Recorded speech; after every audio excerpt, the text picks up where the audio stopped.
बिस्मिल्लाहिर्रहमानिर्रहीम। अस्सलाम वालेकुम दोस्तों, मैं Reet Saleem. Welcome to my YouTube channel Naval Orchid. कैसे हैं आप सब लोग जी? तो गाइस, आज हमने रीड करनी है अपने नावल की लास्ट एपिसोड। तो उससे पहले अगर आपने मेरे चैनल नावल ऑर्चिड को सब्सक्राइब नहीं किया तो सब्सक्राइब कर लें, साथ में बेल आइकन भी प्रेस कर लें ताकि आने वाली वीडियो आपको मिलती रहे। वीडियो को लाइक शेयर कमेंट करना मत भूलें और मेरे दूसरे चैनल नावल ऑर्चिड 0.2 को भी जाकर ज़रूर सब्सक्राइब करें, ठीक है? आइए जल्दी से एपिसोड रीड करते हैं। आपने अच्छा फ़ैसला किया। आलिया बेगम बीजान के पास बैठी थी, तभी इन्होंने नरमी से कहा। इनकी बात पर आलिया बेगम हल्का सा मुस्कुराई।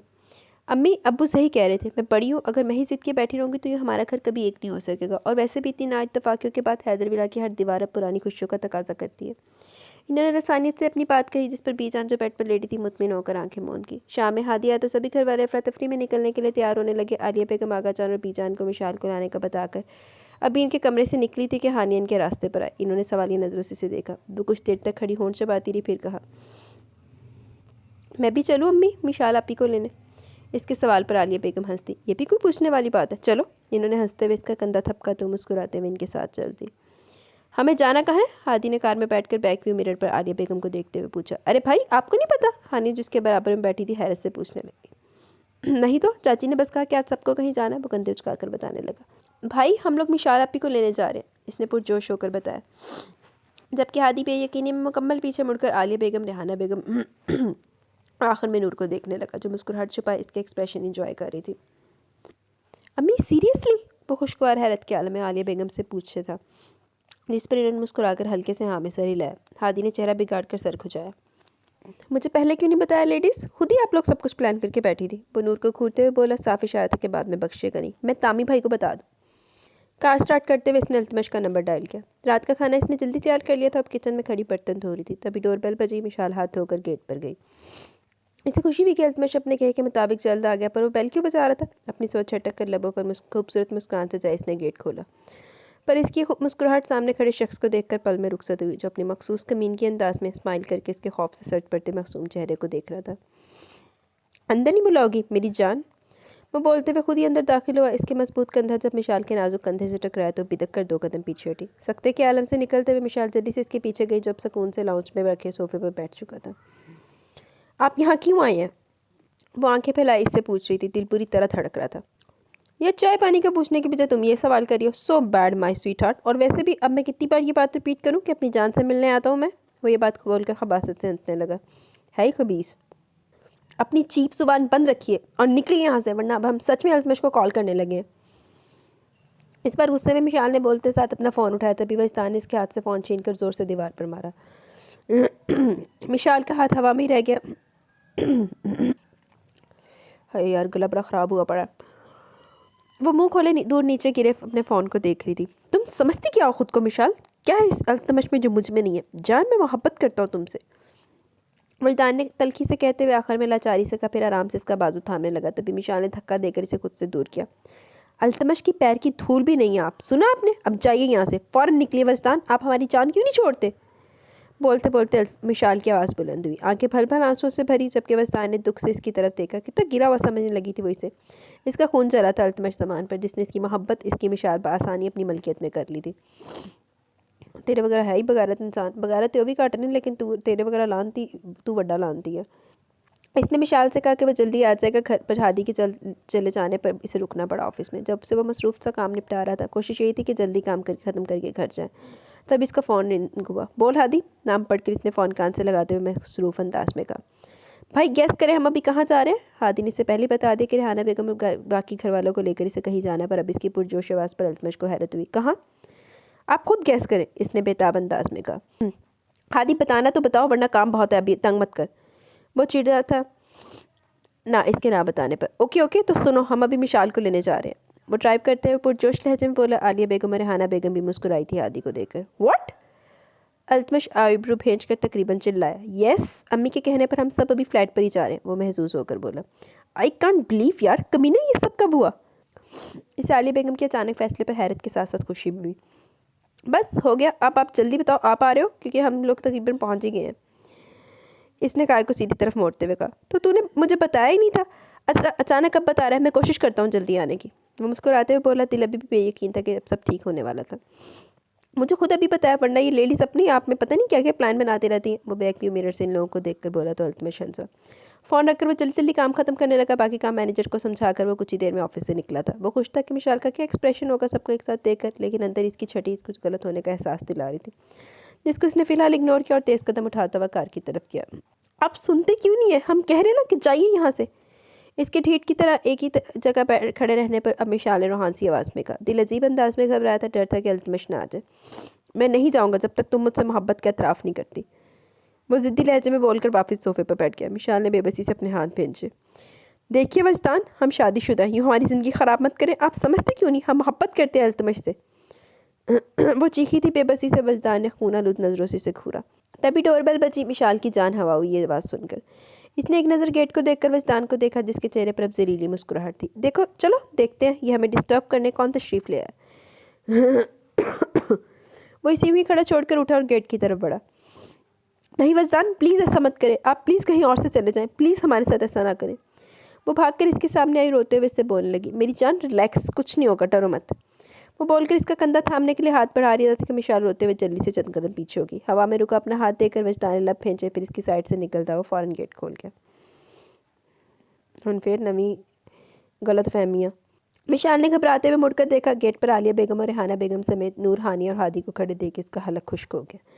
जबकि वो लोग खुद भी बेयकीन खड़े, कभी वजदान को तो कभी इसके पीछे जर्द रंगत में खड़ी मिशाल को देख रहे थे। अम्मी, इसके लब फड़फड़ाए। वजदान खुद भी हैरान था। इसे अल्तमश के आने की उम्मीद थी। फिर जल्दी संभल कर इसने सबको मुखातिब किया। अरे मेरे होने वाले ससुराली, आइए आइए अंदर आए। मिशाल तो मुझे सरप्राइज़ देना चाह रही थी ना, तभी बताया नहीं, पर कोई नहीं, मुझे अच्छा लगा सबको यहाँ देखकर। वो सबको बोलते हुए आखिर में नूर को देखकर बोला, जो इसके देखते ही नामहसूस अंदाज में हादी के पीछे हो गई थी। तेरी हिम्मत कैसे हुई यहाँ आने की? हादी ने तने हुए चपड़ों समेत इससे पूछा, जिस पर इसने कंधे उचकाते हुए मिशाल को देखा। स्वीट हार्ट, तुमने इन लोगों को बताया नहीं कि मैं रोज़ आता हूँ तुमसे मिलने? इसने पलट कर फ्रैंक होते हुए मिशाल से पूछा, जिसका दिमाग माउफ होने लगा। ये झूठ अल्फाज साथ छोड़ने लगे थे। इसके मुंह से टूट टूट कर निकल रहा था। इतने में आलिया बेगम चंद कदम उठाकर अंदर इसके पास आई। इनकी आंखों में गजब देख मिशाल ने कुछ बोलना चाहा, मगर अगले ही लम्हे इनका ज़ोरदार थप्पड़ इसकी रुमान गुम कर गया। आंसू लुढ़क कर तेरी से गाल पर फिसलने लगे, जबकि इसकी साख नज़र नीचे झुकी थी। वही अब अपने आप को ये लोग क्या करेंगे? देखें, पहले अल्तमश के ऊपर जब बुरा टाइम आया, किसी फैमिली मेम्बर ने उसका साथ नहीं दिया, किसी एक सिंगल बंदे ने भी, इवन किसकी माँ बाप ने भी नहीं, माँ ने भी नहीं दिया। चलो बाप छोड़ो, अब मिशाल के ऊपर बुरा वक्त है तो मुझे नहीं लगता कि मिशाल का भी कोई साथ, ये चंडा ना स्वागत हो रहा है तो फिर अंदर कितने साथ देना। देख लेते हैं मिशाल की माँ कितने पानी में है। मेरे बेटे पर बदकारी का इल्ज़ाम लगाया था तुमने, खुद कितनी पाक हो, शर्म नहीं आती शौहर के पीठ पीछे अपने आशिकों को बुलाते हुए। इनके अल्फाज मिशाल के सीने में तीर की तरह चुभे थे। रेहाना बेगम जो इतनी आस से आई थी, इनका भी सर मिशाल की वजह से झुक गया। ये देख लो, ये बेटी के पेपर ट्रस्ट है। अम्मी, ज़रूरी नहीं कि मिशाल गलत है, आप एक दफ़ा सुन तो लें कि वो क्या कह रही है। हादी ने एक नज़र वजदान को घूरते हुए कहा। वो कुछ नहीं बोलेगी, अब आखिरकार सच ही पकड़ा है। वजदान के कहने पर हादी गुस्से में इसकी तरफ बढ़ा। कमीने, तुझे तो पहले जेल में भेजना है, वहाँ से भागकर तू यहाँ फसाद बर्पा कर रहा है। जेल का सुनकर वजदान की सिट्टी गुम हुई। वो हादी के करीब आने पर इसे धक्का देकर बाहर की तरफ भागा। ओए रुक! हादी फ़ोन जेब से निकालता हुआ तेजी से इसके पीछे गया। अम्मी, हादी सही कह रहा है, एक बार आप ही से पूछ तो ले, नूर ने तकलीफ से बोला। लेकिन वही तारीख दोहराई जाएगी जैसे अल्तमश की किसी ने नहीं सुनी थी, मिशाल की कौन सुनेगा? अपना मुंह बंद रखो नूर, हर दफ़ा हमायत करने से ये सही नहीं हो जाएगी। सब जानते कि वजदान को पसंद करने लगी थी और अब शादी के बाद ये मेरे बेटे को धोखा दे रही है। बेशर्मी की इंतहा है। आलिया बेगम ने नूर को झिड़कते हुए हकारत से कहा। तायमी, वो झूठ बोला था, हमने ऐसा मिशाल, इसने हकलाकर बोलना चाहा, तभी रेहाना बेगम चीखी। वजदान इससे पहले आया था। इन्होंने तहम्मुल से इसके सामने आते हुए पूछा। अम्मी, वो झूठ, मिशाल रोते हुए अपनी सफाई देने लगी। वो इससे पहले आया था मिशाल। अब की बार इनकी आवाज़ तेज़ हुई तो मिशाल ने आयत की से इस बात में सर हिलाया। अम्मी, आए थे वो, लेकिन हमें डराने। आप तो समझे, प्लीज़ वो झूठ बोल रहे हैं। कोई कसर रह गई मुझे बदनाम करने की, जो अब भी ज़ुबान बंद नहीं रख रही हो। भराई हुई आवाज़ में इसने बोलना शुरू किया, पर इन्होंने इसकी बात काटते हुए इसे झंझोड़ कर रख दिया। ये ट्रस्ट है माँ का अपनी औलाद के ऊपर। अपनी ये गलती से भी ये लोग नहीं सीखे कि और फिर वही गलती पे गलती दोहरा रहे हैं। अम्मी, हम गलत नहीं है, वो थके हुए लहजे में बोली, आंसू से गाल तर हो रहे थे। सच कह रही हो, तुम गलत नहीं हो, तुम तो गलत हो ही नहीं सकती। गलती तो मेरी है जो तुम जैसी लड़की को मैंने पैदा किया। इनके जज्बात से आ रही जुमले पर मिशाल के आंसू रुके थे। वो साख नज़रों से अपनी माँ को देखने लगी। आज इसे शिद्दत से एहसास हुआ कि इस रोज़ अल्तमश पर क्या गुजरी होगी, जब कुछ गलत ना करने पर भी इसके ख़िलाफ़ हो गए थे। दर्द इतना था कि दिल फटने को हुआ। इसने ख्वाहिश की कि ज़मीन फटे हुए अभी अंदर धंस जाए। लड़की तुम इस लायक ही नहीं हो कि मेरे बेटे के साथ रह सको, निकलो भी यहाँ से। इससे पहले अल्तमश और तुम्हारी इन करतूत का पता लगने के बाद इसका दिल दुखे, निकलो फ़ौरन। आलिया बेगम ने गुस्से से कहते हुए इसे बाजू से पकड़कर बाहर धक्का दिया। बमुश्किल मिशाल ने खुद को गिरने से बचाया। आप भी? नूर आगे बढ़ी पर आलिया बेगम के बीच में आने पर वो बेबसी से मिशाल को देखने लगी, जो किसी मुजस्मे की तरह गेट से बाहर खड़ी थी। इसका दिमाग खाली हो चुका था, थक गई थी वो सबको वजाहत देते रहते। वो गलत नहीं, फिर भी सबका ये रवैया। अंदर से वो बहुत बुरी तरह टूट फूट का शिकार थी, पर चेहरा इसका बिल्कुल स्पाट था। वो जानती थी कि अभी अल्तमश भी आकर सब देखने के बाद इसी को इल्ज़ाम देगा, इसलिए अपने गाल बेदर्दी से रगड़ते हुए इसने एक आखिरी नज़र सब पर डाली, फिर लिफ्ट की तरफ चली गई। दूसरी तरफ अल्तमश खुशी में नीचे लिफ्ट छोड़कर सीढ़ी से भागता हुआ अपने फ्लोर पर आया, पर गेट खुला देखकर वो थोड़ा हैरान हुआ। अंदर आने पर इसने देखा आलिया बेगम और रेहाना बेगम लाउंज के सोफे पर बैठी थी, जबकि नूर और हानिया गेट के दाखिली हिस्से के थोड़ा आगे खड़ी आंसू बहा रही थी। और मिशाल वो कहीं नहीं थी। जैसा इसने माहौल सोचा था सब कुछ इसके उलट था। अम्मी, इसने छंबे से इन सबको देखते हुए आलिया बेगम को पुकारा। इसे देखकर वो उठकर अल्तमश के पास आई, रोते हुए इसके गले से लगा ली गई। अम्मी क्या हुआ, विशाल कहाँ है? इनका मुसलसल रोना देख को इन्हें दूर करता हुआ परेशानी से पूछने लगा, साथ ही हर तरफ नजर दौड़ाई इस दुश्मन जहाँ को ढूंढने के लिए। तामी बेटा, वो बदकिरदार लड़की तुम्हें धोखा दे रही थी। आलिया बेगम ने इसे हमदर्दी करते हुए कहा और अपने आंसू पहुंचे। इनकी बात अल्तमश की समझ से बालातर थी। वो नासमझी से इन्हें देखने लगा। कौन कौन धोखा दे रही थी मुझे? अम्मी बताएं ना, क्या हुआ है? वो इरिटेट होने लगा था। एक तो पहले वो दुश्मन जहाँ कहीं नजर नहीं आ रही थी, ऊपर से आलिया बेगम भी दुखी बातें इसका दिमाग घुमा रही थी। बताएं भी यार। इसके बुलंद आवाज़ में बोलने पर रेहाना बेगम ने इसे शुरू से अब तक वस्तान की बात और आलिया बेगम को मिशाल को निकालना इस सब इससे बताया, जिस पर अल्तमश को धचका लगा था। वो साख खड़ा रेहाना बेगम को देख रहा था। बेटा मैं तुमसे शर्मिंदा हूँ, नहीं जानती थी कि इस हद तक गिरी भी होगी। वस्तान ने जब इसके बारे में ये सब बताया तो मेरा दिल ज़मीन में गड़ने का किया। वो भराई हुई आवाज़ में इससे बोली थी, जो अब तक साख नज़रों से इन्हें देख रहा था। कुछ देर बाद वो बोलने के लायक हुआ। और आप लोगों ने इस वस्तान की बात पर यकीन कर लिया? इसकी बोझल आवाज़ थी या क्या? आलिया बेगम ने हैरत इसकी तरफ देखा। यही आलम नूर और हानिया का था। बेटा वो लड़की तुम्हें धोखा, मेरी मिशाल मुझे धोखा नहीं दे रही थी अम्मी। वो इनकी बात काटते हुए धाड़ा था गुस्से में। नूर और हानिया बेसख्त सहमी थी इसकी आंखों में गज़ब का जुनून देखकर। कैसे कह सकते हो तुम कि वो तुम्हें धोखा नहीं दे रही थी? क्या सबूत है तुम्हारे पास? आलिया बेगम भी भड़की थी इसका मिशाल पर यकीन देकर। सबूत की ज़रूरत ही नहीं है। जब मैंने कह दिया कि मेरी मिशाल धोखेबाज या बकौल आप लोगों के बदकिरदार हो ही नहीं सकती तो बस बात ख़त्म। इसका काटदार लहजा रेहाना बेगम को भी चौंका आ गया। तो तुम्हारे कहने का मतलब है हमने जो देखा वो झूठ होगा और वजदान ने जो कहा? अब की बार आलिया बेगम ने तलखी से पूछा। पहले तो आप मुझे ये बताएं कि शुरू से वजदान आपके साथ रहा या मिशाल? और चाची आप तुफ़ है आप पर, क्या अपनी ही तरबियत को गलत ख़राब समझ बैठी? पिछली बार भी इतनी बड़ी नाइत्तफ़ाक़ी हम सब में इसीलिए हुई थी कि हम लोगों को अपनों पर भरोसा खोखला था, और वाओ इस बार भी वही हुआ। एक गैर की बात पर भरोसा कर लिया आप लोगों ने। और अम्मी जहाँ तक आप लोगों के देखने की बात है तो ज़रूरी नहीं हर आंखों देखा सच ही हो, कुछ झूठ को सच करके भी दिखाया जाता है, पर इसका फैसला हम पर होता है कि हम इसे किस नज़रिए से देखें, अपनों पर भरोसा करके गैरों की बातों में आकर। सही बेइज्जती कर रहे हैं, सही आईना दिखा रहे हैं उन्होंने बेगैरता। वो गुस्से में इन लोगों पर भड़ास निकालने लगा। दिल दुख से भरा था। सब कुछ ठीक होने लगा था, पर अब अचानक ये सब इसका शिद्दत से वजदान की जान लेने का दिल चाहा। और मिशाल यकयक इसके दिमाग में झांका हुआ, वो कहाँ गई होगी? सोच के साथ साथ इसके पैर हिलो। इन लोगों को वहाँ शर्म से घिरा छोड़कर फ्लैट से भागा। इसका दिल बंद होने लगा था, अगर इसे कुछ हो गया तो? ये सोच इसका दिमाग खाली कर रही थी। तेरी से सीनियर तय करते वो नीचे आया। वो पैदल ही गई होगी कहीं, मतलब भी ज़्यादा दूर नहीं गई होगी। इसने अंदाज़ा लगा और भागा था। थोड़ी दूर भागने पर इसे दिखी सुनसान रोड के बीचों बीच सुस्त रवि से चलती हुई मिशाल। इसके तेज़ आवाज़ पर मिशाल के कदम रुके। इसने पलट कर देखा। रोड की साइड पर वो खड़ा आंखों में तकलीफ लिए इसे ही देख रहा था। मिशाल के देखने पर वो इसकी तरफ बढ़ा, पर मिशाल की आवाज़ पर रुक गया।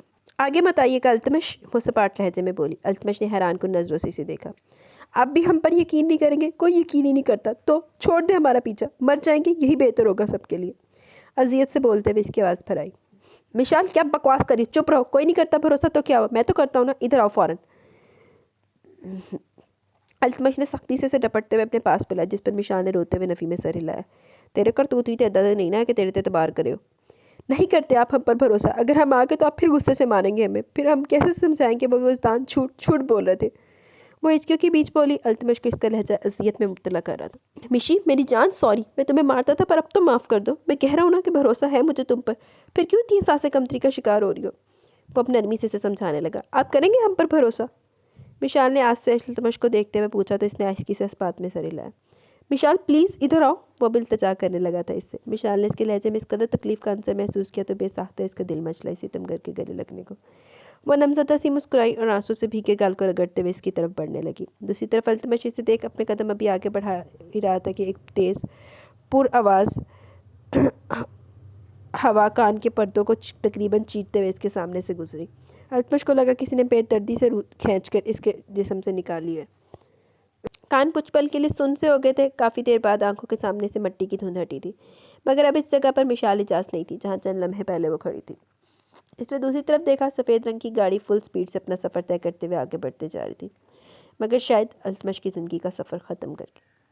इसने बौखलाते हुए पागलों की तरह हर जगह नज़र दौड़ाई। दूर, बिल्कुल दूर, मिशाल का बेजान खून से लथपथ वजूद पड़ा था।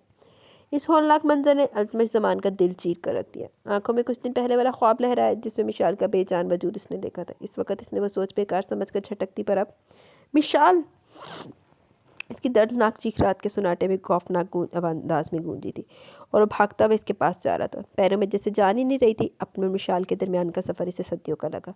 कदम बेसाख्ता लड़खड़ाए थे और वो नीचे गिरा। धुंधली आंखों से इसने अपने नीचे मट्टी को देखा। एक आंसू लुढ़क कर आंखों से गिरा और खुश्क मट्टी में जज़ब हो गया। वो हिम्मत करके फिर उठा और मिशाल तक पहुंचा और गिरने के अंदाज में इसके वजूद के बराबर में बैठा। अल्तमश ने आहिस्ता से इसके औंधे वजूद को पलटा। खून से भरा इसका चेहरा पहचान में नहीं आ रहा था। अल्तमश ज़मान की सांस रुकी थी। इसने बिना कुछ और सोचे फुर्ती से मिशाल के नाजुक वजूद को बाहों में भरा और तेजी से अपने फ्लैट की तरफ भागा। कई गलत सोचे इसका दिमाग ख़राब कर रही थी, मगर इन सबको झटकता हुआ मुसलसल चिल्ला रहा था। अभी वो कुछ सोचना नहीं चाहता था। बेपनाह ज़बत के बावजूद भी इसकी आंख से आंसू लुढ़क लुढ़क कर गाल पर फिसल रहे थे। फ्लैट की पार्किंग में पहुंच गए। इसने मिशाल को जल्दी से अपनी कार की बैक सीट पर हटा और तेजी से ड्राइविंग सीट पर आकर बैठा। इसे लगा वो फिर जीते जी मरने वाला। कार स्टार्ट करके इसने रोड पर डाली। स्टीयरिंग पर जमे इसके हाथ कँपाने लगे थे।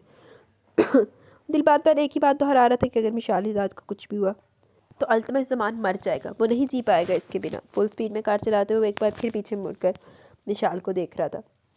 कुछ नहीं होगा तुम्हें। आज एक बार फिर वो खुद को यूं ही दिलासे दे रहा था। इसने कोई 5वीं मरतबा पीछे मुड़कर इस दुश्मन जहाँ को देखा जिसका साख्त वजूद इसकी सांसें डगमगा रहा था।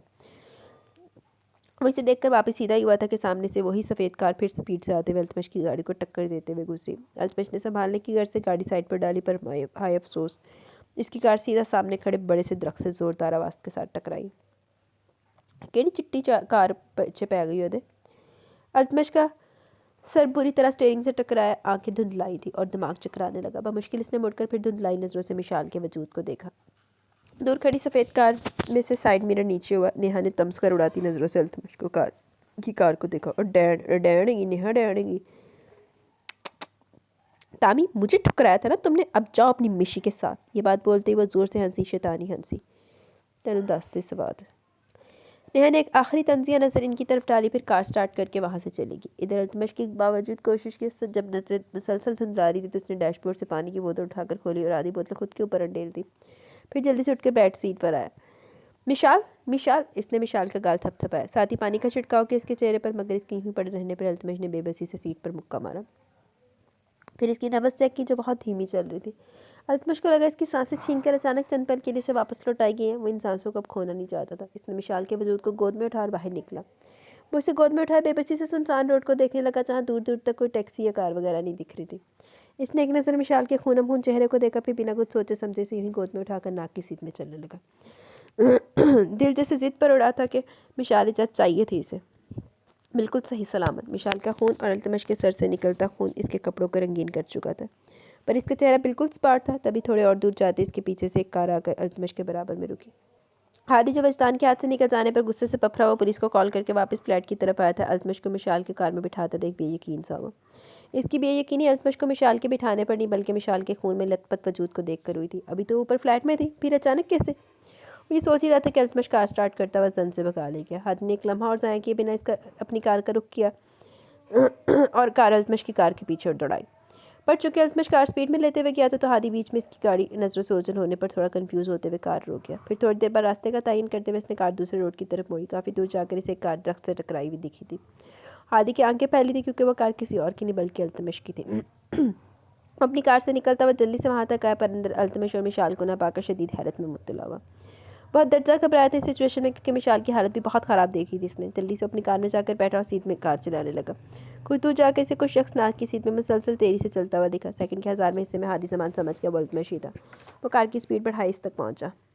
भाई, अल्तमश के पास कार रोकते हादी चीखा। इसके आवाज़ सुनते अल्तमश झटके से पड़ता। हादी को कार में देखते अल्तमश कुछ भी कहे बगैर कार की बैक सीट पर मिशाल को लेकर बैठा। हादी, जल्दी चल हॉस्पिटल। इसने बैठते हादी से कहा, लहजा वाज़ेह डगमगा रहा था। हादी ने भी कुछ भी पूछने के बजाय कार की स्पीड बढ़ाई। इसका दिमाग काम नहीं कर रहा था कि अचानक ये सब हुआ कैसे।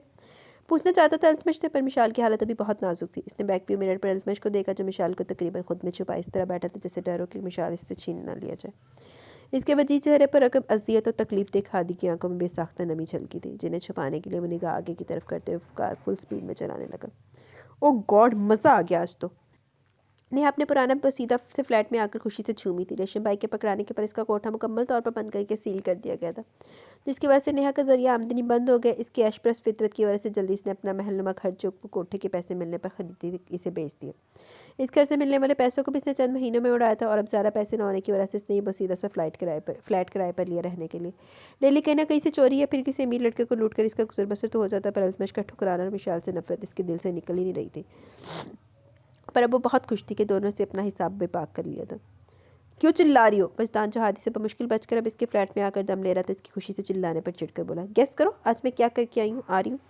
वो वजदान को देखकर चौंकी बिल्कुल नहीं थी, क्योंकि अक्सर वो इसकी गैर मौजूदगी में यहाँ पर आ जाया करता था। क्या करके आई हो? इसने कोफत से पूछा तो नेहा हल्का सा हंसी। अपना हिसाब लेकर आई हूँ दोनों से, वो इतरा कर बोली। किन दोनों से? वजदान अचानक सीधा होकर बैठा। नेहा की खुशी अब इसे किसी अनहोनी का एहसास दिलाने लगी। मिशार और अल्तमश। उप्स, मेरा मतलब तामी। वो लहजे को मासूम बनाकर बोली। सादी खिलखिलाकर हंसने लगी। व्हाट? क्या किया तुमने? कैसे हिसाब बराबर किया? वजदान ने हैरत से पूछा। लहजे में बेताबी थी। अल्तमश की तो इसे जरा परवाह नहीं थी, इसका दिल तो मिशाल का सुनकर घबराया था।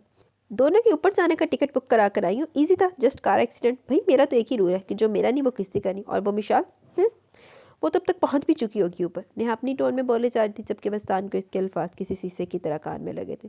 तो मतलब वो मिशाल का एक्सीडेंट? इस सोचने वजदान की आंखें लहू रंग कर दी। वो कुछ पल सुन दिमाग से कुछ सोचता रहा, फिर इसे घूरता हुआ खामोशी से उठकर अंदर चला गया। भाई अब मैं रिलैक्स हूँ, सारी टेंशन खत्म मेरी तो। वो पुरसकून से बोलती हुई सोफे की पुश से सर टका गई। तभी नेहा को अपनी कनपट्टी पर किसी सख्त चीज़ के लगने का एहसास हुआ। वह हैरान सी गर्दन मोड़कर देखने लगी, मगर अगले पल वह झटके से खड़ी हुई। जिस पिस्टल को इसने रेशम भाई के कोठे से आखिरी बार चुराया था, वो वजदान हाथ में लिए इसकी तरफ किए खड़ा था। नेहा हंसती इसकी हरकत पर, लेकिन वजदान की आंखों में गजब की सुर्खी देख इसके अल्फाज गुंग हो गए। बड़ी मुश्किल से वो बोलने लायक हुई। तेने तो दसेगा हुन सबाद आपस में चित्रों चित्री होगा, तुझे मार जाना। ये क्या बदतमीजी है? नीचे करो इसे, वो हकलाकर गुस्से में बोली। डर भी था कि सामने खड़े इंसान का कुछ भरोसा भी नहीं था। तुम्हें मैंने पहले वार्न किया था कि मेरी मिशाल को कुछ भी किया तो हशर बुरा कर दूंगा तुम्हारा, पर शायद तुम मेरी इस बात को कुछ ज़्यादा ही लाइटली ले चुकी थी, और अब जब तुमने गलती कर दी तो सज़ा तो बनती है ना डार्लिंग। वो बोल नहीं रहा था, फनका रहा था, जिस पर नेहा ने बमुश्किल थूक निकला। अभी वो कुछ बोलती कि फ्लैट में ठा की आवाज़ पर चलने में खामोशी छाई रही। कौन गया? नेहा का बेजान वजूद सीधा मुंह के बल गिरा था। नेहा यही डिजर्व करती थी, बेगैरत औरत, यही सारे फसाद दी जड़। गोली इसके माथे को चीरते हुए गई थी। दूसरी तरफ वजदान, इसकी आंखों में अब वही तमस्कर था जो कुछ घंटे पहले नेहा के चेहरे पर अल्तमश की कार देखने पर था। सॉरी बेबी, पर क्या है ना कि जब मैं कह दूं कि मेरी मिशाल को कुछ नहीं होना चाहिए तो मतलब कुछ नहीं होना चाहिए। वो झुककर इसके मुर्दा चेहरे को अपनी तरफ करके बोला। फिर इसका चेहरा झटकते हुए उठा और पिस्टल वहीं फेंकता हुआ फ्लैट से तेजी से निकला। दिल पूरी तरह धड़कने लगा। इसे जल्द से जल्द पता करना था कि मिशाल अब कहाँ है। वो दुआ कर रहा था कि मिशाल को कुछ ना हो। दर्द इतना था कि सबको तकलीफ पहुंचाने वाला वो इंसान आज रोने लगा था कार ड्राइव करते हुए। और क्यों ना रोता, आखिर को वो भले हर लड़की के साथ खेला था, पर जब इसे सच में मोहब्बत हुई तो इसे छीन ली गई थी। और अब वो इसे अपना बनाने की कोशिश करने लगा था। तो इस नेहा ने क्या कर दिया? बेख्तियार वजदान ने डैशबोर्ड पर जोर से हाथ मारा। तो डिजर्व यही करता सी, यानी अब दुआवा लगे चले सी तो तेरना ही खुशी होना सी। हादी की कॉल पर सब अभी हॉस्पिटल में थे, सवाए हैदर साहब और आमना बेगम के। इनके साथ घर पर नसरीन थी, पर खबर इन तक पहुंच चुकी थी मिशाल के एक्सीडेंट की। जब से अब तक शर्मिंदगी से किसी ने एक लफ्ज़ नहीं बोला। नूर और रेहाना बेगम का रो रो कर बुरा हाल था। रेहाना बेगम ने तो फाड़ के बंदा ने चंडा मारे रख रख के। रेहाना बेगम को लग रहा था इनका दिल किसी ने निचोड़ कर रख दिया। मर जावे फिर रेहाना बेगम, टैक टूक करा के किसी पास से। आखिर गलती इनकी भी तो थी, अपनी बेटी पर भरोसा नहीं किया था। अगर वो इस वक्त मिशाल पर भरोसा करती तो आज वो इस हालत में ना होती। आलिया बेगम अलग शर्मिंदगी से खामोश खड़ी थी, आंसू खुद ब खुद आंखों से निकल रहे थे। मुँह से अभी सबके सामने कुछ बोलने की हिम्मत न थी, इतना कुछ करने के बाद, लेकिन दिल की गहराइयों से दुआ को थी कि मिशाल को कुछ ना हो। वही सिचुएशन है सारी।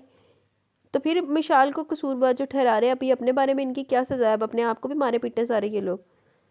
वो ठीक हो जाए। हादी भी दीवार से टेक लगाए चुपचाप खड़ा था। एक आध नज़र कभी सब पर डाल लेता, वरना फिर यूं ही बाजू फोल्ड के खड़ा हुआ था। और वो अल्तमश ज़मान इन सब की मौजूदगी से बेखबर बना बेंच पर झुक कर बैठा ज़मीन को घूर रहा था। इसे नहीं पता थी कि अभी को कौन रो रहा है, कौन शर्मिंदा खड़ा है। इसे फिक्र थी तो सिर्फ एक ही नफ्स की, जो थिएटर रूम के अंदर अभी नाजुक हालत में थी। इसकी मिसाल। चेहरा इसका हनूस स्पाट था, पर अंदर एक तूफान बरपा था। इसकी हालत फिर इसी दिन वाली हो गई थी जब ज़मान साहब को हार्ट अटैक हुआ था। इस दिन भी तो इसने अपने एक अजीज़ को खोया था, और आज नहीं, आज फिर वो तकलीफ़ बर्दाश्त नहीं कर सकता था। वो मुंह पर हाथ फेरता हुआ सोचने लगा कि ऐसा क्या करे कि इसकी मिसाल ठीक हो जाए, इसे कुछ ना हो। तभी इसके कानों में अजान की आवाज़ गूंजी। बेख्तियार आंसू उठ के थे इसकी आंखों से, आंखें साख्त हुई थी। कितना गाफिल इंसान था वो, ये तक भूल गया कि एक हस्ती है जिसके आगे हाथ फैलाने से, गिड़गिड़ाने से वो कुन फरमा देता है। और अब इसे हाथ फैलाना था इसके सामने। वो बेताब सा होकर उठा था और हॉस्पिटल के बिल्कुल सामने बनी मस्जिद का रुख किया। नमाज पढ़कर जब दुआ के लिए इसने हाथ उठाए तो आंखों से आंसू रवानी से बहने लगे। वो भीख मांग रहा था अपनी मोहब्बत की। हिचकियों से रोते हुए वो आज अपने रब से अपनी मोहब्बत की सलामती मांग रहा था, इसी रब से जिसके आगे वो मुश्किल कभी कभी झुकता, वरना हमेशा गाफिल रहा। शर्म से सर नहीं उठा पा रहा था वो, अल्फाज मुंह में नहीं थे दमिश ज़मान के, बस खामोश बैठा आंसू बहाए जा रहा था। बूंदी बूंदी आंखें पर मुश्किल खुलने पर इसका सर चकराया था, बहुत बुरी तरह। शदीद दर्द की लहर दोनों पैर और सर के पिछले हिस्से में उठी थी। काफ़ी देर तक दिमाग इसका सुन रहा। वो खामोशी से बस छत को घूरने लगी। थोड़ा होश संभलने पर इसने सूजी हुई आंखों से नजरें हर तरफ दौड़ाई तो पता चला इसका आधा वजूद मशीनों से जकड़ा हुआ था। वो हॉस्पिटल में थी तो मतलब वो बच गई थी। दिल में तकलीफ की टीस उठी। आखिर कैसे बच गई थी वो? इसे तो मर जाना चाहिए था। दर्द जब हद से बढ़ा तो बाकायदा अपना सर पटकने लगे। क्यों, आखिर क्यों जिंदा बच गए हम, क्यों? चेहरे पर जगह जगह पट्टी लगे रहने पर इसे मुश्किल हो रही थी बोलने में। फिर भी वो एक ही मरतबा हंसियानी अंदाज में चीखी। पूरी आंखें आंसुओं से भीगी, पैर शदीद दर्द की वजह से हिल नहीं सके तो बिस्तर पर हाथ जोर से मारने पटकने लगी। जबकि गेट के दाखिली हिस्से पर खड़ा अल्तमश ज़मान इसके लफ्ज़ों के ज़ेरे असर साख्त खड़ा रहा। वो लड़की जिसके लिए वो इतना रोया था, इसकी सलामती के लिए कितना तड़पा था, गिड़गिड़ाकर दुआ मांगी थी रब से इसकी ज़िंदगी की, और वो अपने ठीक होने पर, बच जाने पर पछतावा कर रही थी। क्या वो ये नहीं जानती कि कोई है जिसके बिना मर जाता? उन कौन दसेगा? जिधर ਤੁਹਾਡੇ करतूत सी, जिधर ਤੁਹਾਡਾ ਉਹਦੇ ਨਾਲ सलूक सी, तो उन्हें तो अपने बच्चन से पछतावा ही करना। कोई है जिसकी ज़िंदगी मिसाल के बगैर खाली रहती। डॉक्टर के बताने पर वो किस कदर खुश हुआ था, जैसे ज़िंदगी की नवीद सुना दी गई हो इसे। पर यहाँ आकर इसकी सारी खुशी गारत होगी। कुछ पल वहीं मिसाल को हाथ और सर पटक कर तड़पता देखता रहा, फिर बिना इसे मुखातिब किए वहाँ से चला गया। वो किसी से बात ना करती, पर अपनी माँ का रोते हुए हाथ जोड़ने से बेबस कर गया। मिसाल कमज़ोर पड़ गई थी इनके माफ़ी मांगने पर और तड़प कर इनके गले लगी। आलिया बेगम भी शर्मिंदगी के पास कुछ बोल नहीं पा रही थी, बस थोड़ी बहुत तबीयत पूछी, जिसका जवाब मिसाल इनकी गिल्ट समझते हुए नरमी से मुख्तसर दिया। मज़ा आ रहा था ना हम सबकी जान मुश्किल में डालकर? हादी ने माहौल को हल्का करने के लिए मसनूई खपकी से मिसाल को कहा तो फीकी हंसी हंस दी। साथ ही सबके चेहरे पर हल्की सी मुस्कुराहट फैली। देखिए, मस्तान को हमने हर जगह ढूंढा पर वो कहीं नहीं मिला हमें। काफ़ी इंक्वायरी के बाद वो लड़की जो इसके साथ इन सब कामों में मुलव्वस थी, हाँ, नेहा मीर, इसकी लाश मिली हमें एक पुराने खंडर से फ्लैट में। करीबी लोगों का कहना है कि इस लड़की ने इन दिनों में ये फ्लैट किराए पर लिया था। पुलिस ऑफिसर अल्तमश के सामने खड़े इसे और भी बहुत कुछ बता रहे थे, पर वह जैसे इनकी बात सुन ही नहीं रहा था, क्योंकि इसकी नज़र रिसेप्शन के पास खड़े इस मशकूक शख्स पर गड़ी थी, जो अपना आधा मुंह छुपाए रिसेप्शनिस्ट से कुछ पूछते हुए लगातार इधर उधर देख रहा था। वो शख्स अभी आगे बढ़ रहा था कि अल्तमश ने शोला पर साथी नज़रों से घूरते हुए ऑफिसर की जेब से पिस्टल छपट के इस शख्स के पैर पर शूट किया। हॉस्पिटल में 2 मरतबा पिस्टल की आवाज़ गूंजते साथ ही अफरा तफरी मची। सब कुछ इतना अचानक हुआ कि पुलिस को कुछ देर समझ ही नहीं आया। क्या करें आप? इन्होंने अल्तमश के हाथ से पिस्टल लेते हुए हैरत से पूछा। वो रहा मुझे। अब की बार अल्तमश ने पुरसकून होकर इस शख्स की तरफ आंखों से इशारा करते हुए कहा, जो नीचे बड़ा रहा था। साथ है पुलिस के कुछ ऑफिसर इसकी तरफ बढ़े। इसका चेहरा देखने पर वो लोग भी दंग रह गए, क्योंकि वो और नहीं वजदान अली था, जिसे वो लोग इतने दिनों से ढूंढ रहे थे। वजदान यहाँ बहुत मुश्किल से मिशाल का पता करके पहुंचा था। इसे मिशाल को देखना और इसे यहाँ से ले जाना था, पर अल्तमश की वजह से हमेशा की तरह इस बार भी इसका प्लान चौपट हुआ था। वजदान ने किलस कर अल्तमश को देखा, जो छोटे कदम उठाता हुआ इस तक पहुँचा था। इसके चेहरे पर अब की जहरीली मुस्कुराहट थी, जो वजदान को बहुत चुभी। तो ऑफिसरों ने वजदान के दर्द से खड़ा होने के बायस से दोनों तरफ से पकड़ रखा था। क्या बोलूँ तुझसे, तू तो इस लायक भी नहीं कि तुझ पर अल्तमश समान अपने अल्फाज ज़ाय करे। इस पर अल्तमश ने भी अपने मखसूस दिल जलाने वाली मुस्कुराहट चेहरे पर सजाते हुए हुनकारा भरा, फिर आंखें घुमाते हुए अंदर की तरफ चला गया। वजदान ने अजियत से आंखें मीची। आज अपना आप इसे बहुत गिरा हुआ लगा। पुलिस इसे घसीटते हुए दूसरे वार्ड में लेकर गई, ताकि पैर से गोली निकाल के इसे वापस जेल में ले जाए। अपने दिल की बात को इसने अब दफन नहीं करना ठीक समझा। कैसे यकीन दिलाता सबको कि वह सच्ची मोहब्बत करता था मिशाल इजाज से, पर अपनी ज़िद में इसे सब गलत हो गया। इसने फैसला किया था कि अब अगर कभी जेल से निकला भी तो पलट कर वापस मिशाल के पास नहीं आएगा। अपनी मोहब्बत के लिए इतना तो कर ही सकता था वो, कि इसे खुश देखने के लिए खुद को दूर कर दे इससे, कभी इसकी ज़िंदगी में वापस ना जाए। इसे पहली मरतबा रश्क हुआ अल्तमश ज़मान की किस्मत पर। इसे वार्ड में लाकर बेड पर लेटाया गया तो एक अजियत भरी ज़ख्मी मुस्कुराहट ने वजदान अली के लबों का हाथा किया। चलो लानती इंसान ने भी अक्ल आई।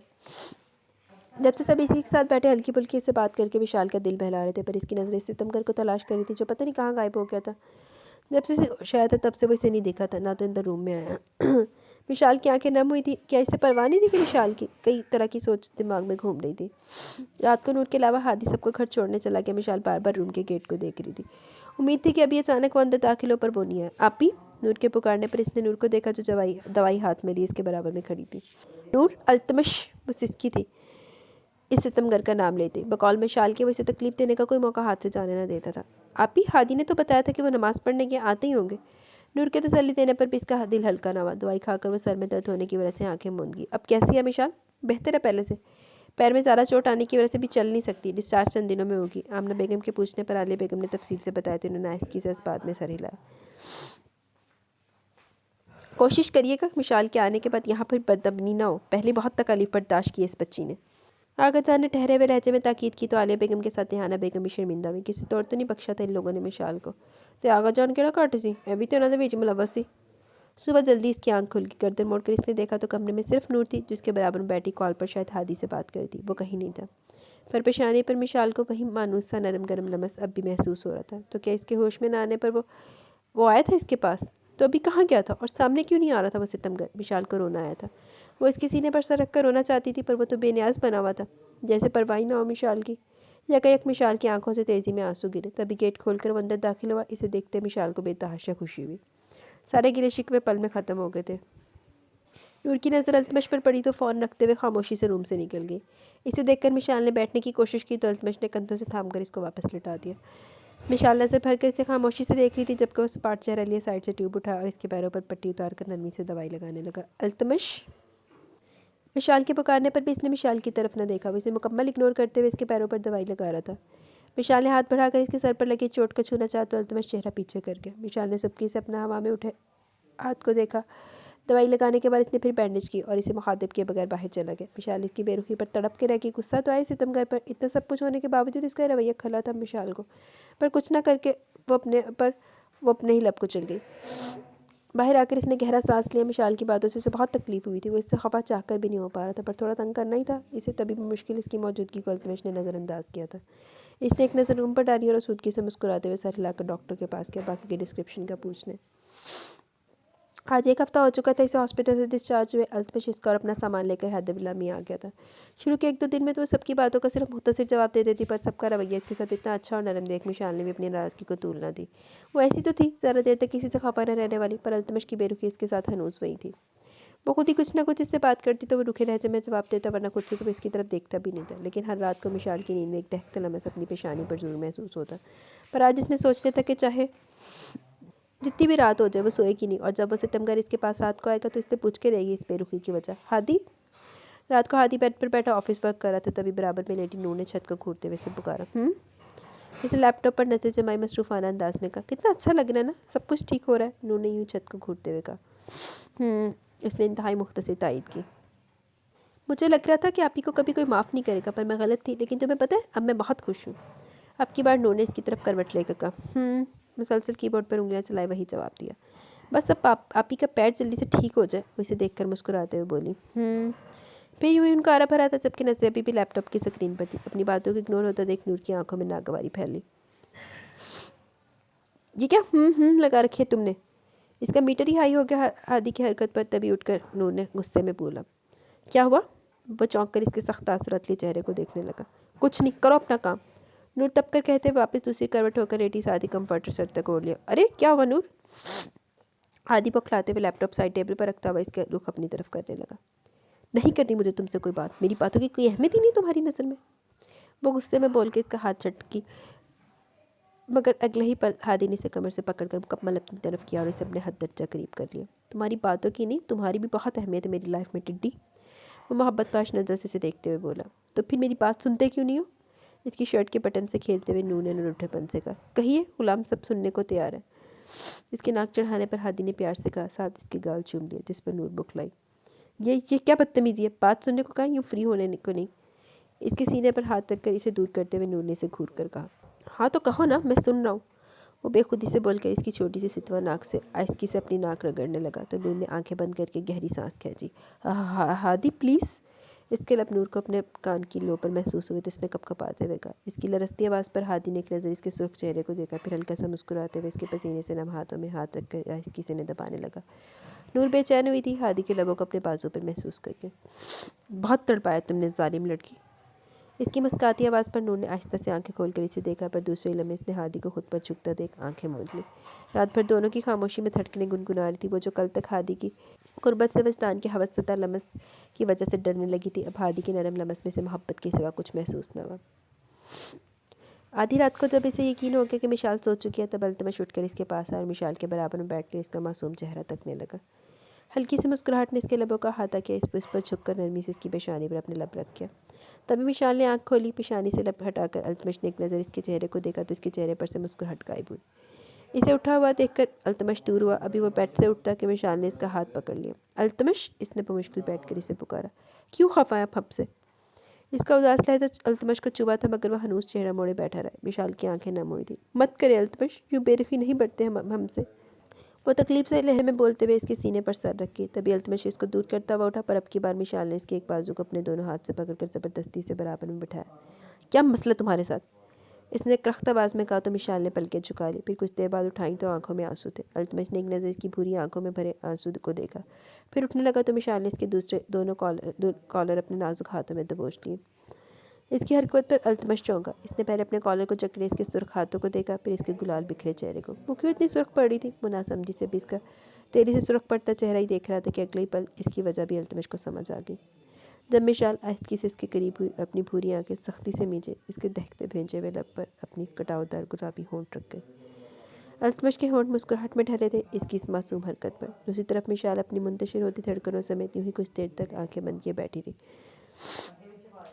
इस सितमगर को मनाने का यही तरीका इसे समझ आया था, पर जब अल्तमश ने कोई रिएक्शन न दिया तो वह आहिस्ती से दूर होते हुए इसकी आंखों में देखने लगी। अल्तमश इसके अमल पर मुस्कुराने लगा था। जल्दी फिर इसी कॉल में वापस आता हुआ चेहरा स्पाट बना के मिशाल को बेसख्ता रोना है। वो फिर इसके करीब हुई और अब अल्तमश के कंधे पर सर रखते इसकी गर्दन पर अपने लब रख दी, पर अभी भी वो इसी तरह बैठा रहा। क्या साबित करना चाहती हो इन सबसे कि बहुत फरमाबरदार बीवी हो, शौहर को बहुत खुश रखती हो? वो इसे बारू से पकड़कर अपने सामने करता हुआ सख्ती से इस्तफसार करने लगा। मगर अगले ही पल चौंका मिशाल को बुरी तरह लरसता देख। मिशाल, इसका चेहरा थोड़ी से थाम कर अल्तमश ने ऊपर किया तो हैरत का शदीद झटका लगा। वो बिना आवाज़ के रो रही थी। चेहरा समेत भूरी आंखें हद से ज़्यादा लाल हो रही थी और कटावदार लब कपकपा रहे थे। वो जानता था मिशाल इन सबसे घबराती थी, पर अभी सिर्फ इसे मनाने के लिए मजबूरन ये कर रही थी, जिसकी वजह से मिशाल की हालत ख़राब होने लगी। धड़कनें हद से ज़्यादा तेज़ हो रही थी इसकी। मिशाल मेरी जान, तुम ठीक हो? इसकी आंखों के सुर्ख टोरों पर नजर जमाए अल्तमश ने धीमे लहजे में पूछा। सारी नाराज़गी इसकी बिगड़ती हालत देखकर पल में हवा हुई थी। मिशाल ने लरसते हुए नफ़ी में सर हिलाया तो बेसाख्ता अल्तमश इसे खुद में भेज कर नरमी से इसकी पूँछ सहलाने लगा। सब ठीक है मेरी जान, कुछ नहीं हुआ। वह तसल्ली देते हुए मिशाल के बालों पर लब रख किया। मगर थोड़ी देर बाद दबी दबी आवाज़ पर वो झटके से मिशाल को दूर करता हुआ इसका चेहरा देखने लगा। पर अल्तमश की आंखें खूब फैली थी क्योंकि मिशाल हंसी जब्त करने के चक्कर में चेहरा सुर्ख किए इसे देख रही थी। मतलब वो ड्रामा कर रही थी। तबीयत बिगड़ने का चंद पल लगे अल्तमश को संभलने में। लड़की, ये क्या फजूल हरकत है? वो सख्ती से बोलने लगा, पर ना चाहते हुए भी मुस्कुरा दिया। मिशाल खिलखिलाकर हंसी। तुम ड्रामा कर रही थी? वह हैरान को नज़रों से उसे देखते हुए पूछने लगा। हाँ तो क्या सिर्फ आप ही नाटक कर सकते हैं? एक हफ्ते से आपकी हरकतें नोट कर रहे हैं। जब हम नींद में होते हैं तो हमारे पास होते हैं, फिर पूरा दिन हमसे नाराज़गी का ड्रामा करते हैं। वो कमर पर दोनों हाथ रखकर बोली तो अल्तमश ने अपनी मुस्कुराहट जबाई। और जो तुमने किया वो ठीक था? वो भी आबरू भेंचे बोला। क्या किया हमने? मिशाल के पूछने पर वो कुछ पल खामोश रहा, फिर कहा। अपने बच जाने पर पछता रही थी, मरने की कोशिश कर रही थी। इसकी गंभीर आवाज़ पर मिशाल की मुस्कुराहट गायब हुई। वो आहिस्ती से सर झुका गई। एक दफ़ा भी नहीं सोचा कि मेरा क्या होता? मैं भले जैसे रहता, ये शायद ज़िंदा रहता भी है नहीं, पर तुम्हें सिर्फ अपनी फ़िक्र थी कि मर जाने से सारी प्रॉब्लम ख़त्म हो जाती तुम्हारी जैसे। इसके चुप रहने पर अल्तमश ने फिर संजीदगी से कहा। अल्तमश, हम तंग आ गए थे, थक चुके थे सबकी बेरुखी और नफ़रत से। सॉरी। वो धीमे लहजे में शर्मिंदा सी बोली तो अल्तमश को बेसाख्ता इस पर प्यार आया। I am really sorry sweetie. वो लहजे में बेपनाह मोहब्बत समोई बोला, शादी से सीने से लगा के। अब तो आप नाराज़ नहीं है ना? वो इसके सीने पर सर रख के पूछ रही थी। नहीं, लेकिन वैसे मैं फिर से नाराज़ होने को तैयार हूँ अगर तुम मुझे पहले की तरह मनाओ तो। इसके शरारती लहजे में बोलने पर मिशाल ने खपकी से इसके सीने पर चप्पत लगाई। अल्तमश कहका लगाकर हंसते हुए इसके गिरद हसार और मजबूत कर गया। 6 साल बाद। बेटा तुम पराठे ही बना रही हो ना? आलिया बेगम ने इसे तासुब से देखते हुए पूछा, जो आस्तीन फोल्ड के जल्दी जल्दी पराठा बेल रहा था। एक पराठा बनाने के चक्कर में इसने अपनी ब्लैक शर्ट सफ़ेद कर डाली थी। ओ मेरी मदर पाकिस्तानी, आप मुझ पर सासू माँ वाले टॉन्ट कम करें और मेरी हेल्प करें। जल्दी से मुझे घी का डब्बा पकड़ाएं। इसने मसरूफ़ अंदाज में कहा, पराठा इस जद्दोजहद से बेल रहा था जैसे से मुश्किल इसके लिए और कोई काम ना हो। आलिया बेगम इसे मुस्कुराकर देखने लगी। जानती थी इसे रोटी बनाना तक बहुत पहाड़ तोड़ने का काम लगता था, पर अभी वो ये पराठा बना रहा था सिर्फ और सिर्फ अपनी इकलौती और लाडली बेटी परीसा के लिए। 4 साल की परीसा जो पूरे घर की लाडली थी, सबकी आंखों का तारा सवाए रमीज़ के, जो नूर और हादी का इकलौता बेटा होने के साथ साथ हैदर विला में परीसा का वाहद दुश्मन था। 5 साल रमीज़ को ये नकचड़ी सी बच्ची ज़रा नहीं भाती थी, और परीसा वो अपने से 1 साल बड़े रमीज़ को तंग करने का कोई मौका हाथ से जाने न देती। वो हर पल इसके पीछे नाक में दम किए रहती थी, ये लो मेरी क्यूटी पाई के लिए पापा के हाथों का बना पराठा। अल्तमश ने डाइनिंग टेबल पर आते हुए प्लेट परीसा के आगे रखकर मोहब्बत से कहा, वाओ शो यमी। एक बाइट लेते हुए परीसा ने अपनी तोतली ज़बान में कहा, जिस पर आलिया बेगम और रेहाना बेगम समेत आगा जान भी अखबार पढ़ते हुए मुस्कुराए। ये लो रमीज़ तुम भी खाओ, रमीज़ तुम भी खाओ। परीसा ने इसकी तरफ प्लेट खिसका कर मासूमियत से कहा, मेरा नाम रमीज़ है, लमीज नहीं, छोटी चुगिया। रमीज़ ने गुस्से में अपनी आदत के मुताबिक इसे टोका। आया भला, लमीज नहीं लमीज है। अब की बार परीसा ने मुंह टेढ़ा करके इसकी नकल की तो सबकी हंसी छूटी। साथ ही रमीज़ का पराठे की तरफ हाथ बढ़ता देख प्लेट वापस अपनी तरफ कर ली, जिस पर वो किलस के रह गया और इस नक्शड़ी को देखा जो मुंह पर नन्ना सा हाथ रखकर हंस रही थी। पापा हम लोग आज हानी पुप्पी के घर जाएंगे। कुछ देर बाद रमीज़ ने हादी से पुरजोश होकर पूछा तो इसने मुस्कुराते हुए हंसपात में सर लाया। नो, वो लीजा मुझे बिल्कुल अच्छी नहीं लगती। वो लीजा हानिया की बेटी मुझे बिल्कुल अच्छी नहीं लगती, परीसा ने चिढ़ते हुए कहा। पर मुझे तो अच्छी लगती है ना, और अलीजा नहीं अलीज़ा होता है। रमीज़ ने से घूरते हुए कहा, पापा हम लोग थे इत बार घूमने कहाँ जाएंगे, हम लोग इस बार घूमने कहाँ जाएंगे। इसे ज़ुबान चढ़ाकर परीसा ने अल्तमश से पूछा। कोई कहीं नहीं जाने वाला इस बार, एग्जाम्स होने वाले हैं तो इस बार का प्रोग्राम कैंसिल। अभी अल्तमश कुछ बोलता कि मिशाल ऊपर से परीसा का स्कूल बैग लाते हुए बोली, मामा शो बोलिंग। परीसा ने मिशाल को देखते हुए नाक चढ़ाई तो मिशाल ने इसे गुस्से में घूरा। नो बेटा, आपकी मामा बोरिंग नहीं, बहुत क्यूट है। अल्तमश ने परीसा से कहा, पर नजरें इसकी मिशाल पर थी, जिसकी सेहत अब पहले से भी भरी भरी लग रही थी। अल्तमश को और क्यूट लगने लगी थी। इसकी बेबाकी से कहने पर मिशाल के गाल सुरख पड़े। इसने अपने अल्तमश को घूरा, जो ढटाई से मुस्कुराते हुए इसके लाल चेहरे को देखने में मसरूफ़ था। फिर मिशाल ने एक चोर नज़र सबको देखा। आगा जाने हंसी छुपाने के लिए अखबार वापस मुंह के आगे कर लिया। बाकी सब सर झुकाए बज़ाहिर नाश्ता करने में मसरूफ़ थे, पर इन लोगों के चेहरों पर दबी दबी हंसी मिशाल की गालों को टमाटर कर गई। चले उठे जल्दी, पहले ही लेट हो चुकी हैं आप।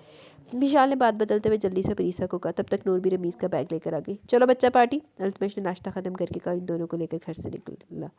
जाते जाते वो पलटा था और हमेशा की तरह पीछे खड़ी मिशाल को एक आंख मारी, जिस पर मुस्कुराते हुए से घूर कर अंदर चली गई। लमीज लमीज, परीसा ने तोतले लहजे में रमीज़ को पुकारा। क्या है? इसने लटमार जवाब देते हुए परीसा को देखा तो अल्तमश को देखा देखी परीसा ने इसे आंख मारी, जिस पर तब के रह गया। गंदी औलाद अल्तमश थी, और गुस्से में अपने नन्हे हाथों को भेज लिया। फिर अल्तमश को देखा जो डर कर खुद पर कंट्रोल किया और इस नकचिड़ी को बाद में सबक सिखाने का सोचा। अंदर बैठी बीजा ने मुस्कुराते हुए अपने हंसते खेलते आशियाने को देखा, जो इतनी मुश्किलातों तक तकलीफ झेलने के बाद अब वापस अपने रूप में आ गया था। इन्होंने ऊपर देखते हुए दिल से दुआ मांगी कि अब सब ठीक रहे, और बेशक कुछ दुआएं कबूल होने के लिए होती हैं। ख़त्म शुद।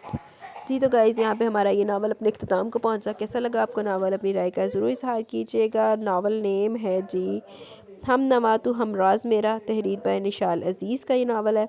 आपको कैसा लगा? अपनी राय का ज़रूर इज़हार कीजिएगा। अभी कमेंट सेशन की तरफ चलते हैं, देन वीडियो को एंड करेंगे। अलीसा जी वालेकुम अस्सलाम। This episode is very amazing and you stop it on a crucial moment. Now waiting for the last episode with lots of regards. Take care, अल्लाह हाफिज़ जी। इंजॉय करें लास्ट एपिसोड, बताइएगा ज़रूर कैसा लगा novel. Thank you very much, जज़ाकल्लाह, अल्लाह हाफिज़। Sahar Iqbal waiting for last एपी आ गया जी। लास्ट एपी मानो डॉल वालेकुम अस्सलाम। यार इसके बाद ऐसा ही अच्छा नावल दे दीजिएगा, इंशाल्लाह अच्छे अच्छे नावल अपलोड करेंगे। Urwa Faisal nice novel, thank you Urwa. Bakhtar Battu Wajdan का मीनापन अपना दिखा करेगा, तो दिखाया उनने।